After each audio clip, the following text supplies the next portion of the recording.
Hello and welcome to another anime lore and theory video. I'm Shergok, your host, and today we are going to take a closer look at what would happen if the story of Ainz Ooal Gown would be about a through and through good Ainz Ooal Gown, and not the pragmatic overlord he actually is. But before we're going to take a closer look at any of this, let me quickly thank my Patreons for supporting this channel, and say my thanks to all users of the YouTube thanks function for making one-time donations. And with that said, let's take a look at the topic at hand. And the first thing that would change would be Ainz Ooal Gown's reaction to the Sunlight Scripture's attack on the village of Karn. Ainz was almost going to scroll past it in the original timeline, and only the memory of Touch Me prompted him to actually take action.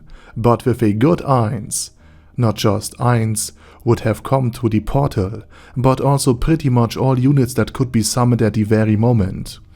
And paradoxically for the Sunlight Scripture, that would actually be better than in the canon story, because Ainz Death Knight decimated the members of the Sunlight Scripture, and then he let some of them escape to tell their master to not bother Karn. And only later, in the battle between Gazef Stronov and his troops on one side, and the Sunlight Scripture on the other side, Ainz would have the opportunity to capture the other members of the Scripture. But in this good timeline, Ainz would only have seen some low-rank members of the Sunlight Scripture, and their leader, and many of the other elite troops would, faced with an overwhelming force, receive the order to retreat, because after all, they were being observed by the Astral A of the 1000 Miles Astrologue during the mission, and therefore they would be warned accordingly. Again, they were observed because they had a very precious crystal that could summon the highest level of angels. In addition to all of this, so many undead troops in one place would provoke both the kingdom on one side and the empire on the other, and initial conflicts between their troops and the undead who were nearby and pursuing the fleeing Sunlight Scripture would prompt Ainz to abort the advance and recall his undead to then establish diplomatic relationships with the empire and the kingdom.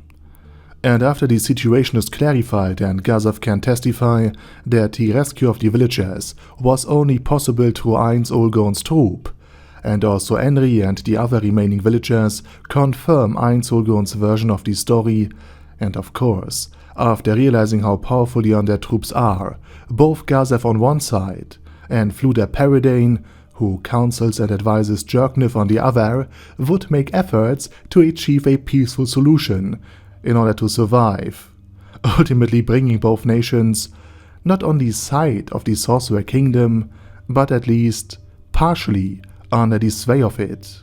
Still, even with Ainz Ooal Gown occupied with the kingdom and the empire, the theocracy would sooner or later be confronted with all kinds of problems, because the remaining members of the Sunlight Scripture, even if they didn't end up in the happy farm in this version of the story, would still be telling that Slain had sent them to kill Gazef, albeit this time likely out of a sheer fear alone. And of course there's also the question of how the members of the Great Tomb itself, that is the NPCs, would react to this very interesting and, from their own perspective, highly questionable approach to world domination. And we even have a nice example from the actual story for this very thing, because Ainz settled several lizardmen and other outsiders, such as All-Rounds, Trans, and Dryads, on the 6th floor of the Great Tomb of Nezarec to convince everybody that a peaceful coexistence with Nezarec was actually possible. And just like in the actual story, Albedo Demiurge and the other very lucid members of the Great Tomb of Nezarec would be convinced that Ainz is only putting up a facade, and the reconciliation attempts between the kingdom and the empire would likely, from their own perspective, not be an attempt to promote peace, because the Great Tomb under Ainz Ooal Gown's leadership wants to truly protect the lives of the inhabitants of this world, but simply to maintain the economic basis and the potential markets for Nezarec's future territory.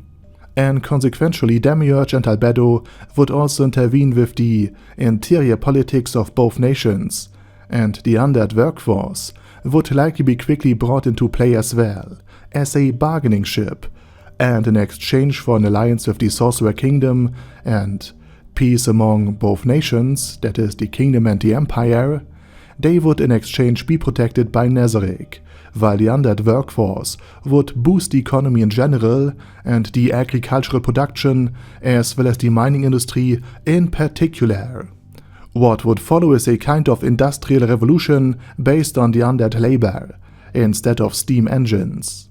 And the growing prosperity and security provided by Nezarec would then lead to the Dragon Kingdom under Draudilon Auriculus to also approach the Sorcerer Kingdom in order to be protected from the impending threats. And unlike in the canonical history, Ainz would fully mobilize here and use the power of Nezarec to banish evil and stop the Beastman nation from invading the Dragon Kingdom and eating its people. What follows would be the overthrow of the Beast Kingdom and a re-education campaign under the motto, "Humans are friends, not food." And something similar would also happen in the Theocracy. Due to their humanocentric politics, Ainz Ooal Gown would also occupy the land, after defeating some resistance that they were actually capable of putting up. And it's likely that Zeshi would change sides after Aura or Mare would have defeated her. And the Elven King would likely also attempt to touch Mare and Aura and then be punched into submission just like in the canon storytime. But with Zeshi removed, he would likely survive and face trial for his numerous crimes. And of course, neglecting one's child in the new and good Sorcerer Kingdom could also lead to a 1000-year prison sentence. For the Elf King had many children he did not care for because they were weak. So under the good Ainz Ooal Gown and the good Sorcerer Kingdom, they would send the message that not even a king stands above the law. And anyway, the Beast Kingdom and the humanocentric Theocracy would then be forced to cuddle and make up. The nations would be pacified and prevented from waging war against each other ever again, and in general, Ainz would achieve a kind of global Singapore once he conquered the world and pacified it, meaning you have to get along, despite all of your differences, otherwise there will be some trouble with the law immediately. Something along those lines. The question would be whether this kind of forced peace would hold. And to bring in some outsider's perspective, Tolkien has stated in his writings and in his letters that it would have been way worse for Middle-earth if Gandalf had used the ring than if it had fallen into Sauron's hands, because Gandalf would have used it for good. And since the ring corrupts, the very theme, the very concept of being good, would seem detestable and evil through Gandalf, because the ring would work through him. And it could be the same in the brave new world of Ainz Ooal Gown. The question then would be how Platinum Dragonlord would react to any of this. On the one hand, Ainz would extinguish conflicts and create a lasting global peace. On the other hand, he is still an invader from another world, conquering the new world in order to enforce his own perspective of right and wrong upon the entire world. And that would also be the actual question to you. How do you think Platinum Dragonlord would react if Ainz tried to unite the world to ensure a lasting peace? Please let me know it down in the comment section.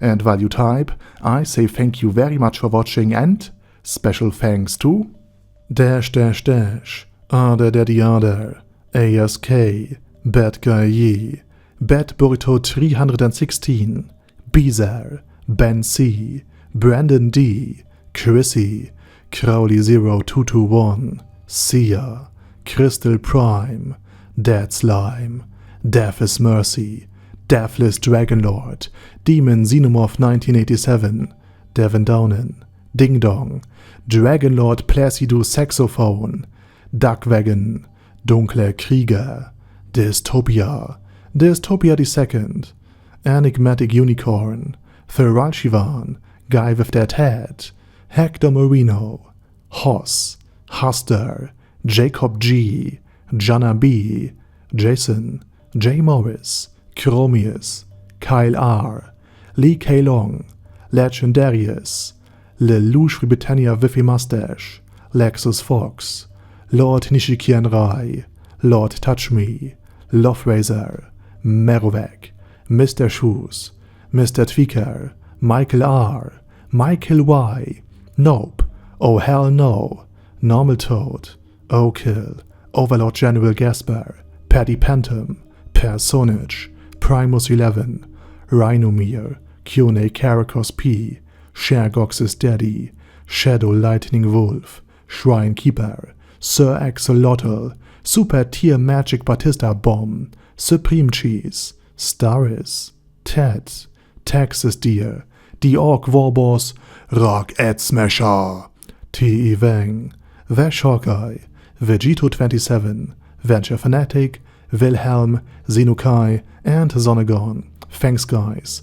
Anyway, have a nice day, and I hope to see you all again soon on my next video.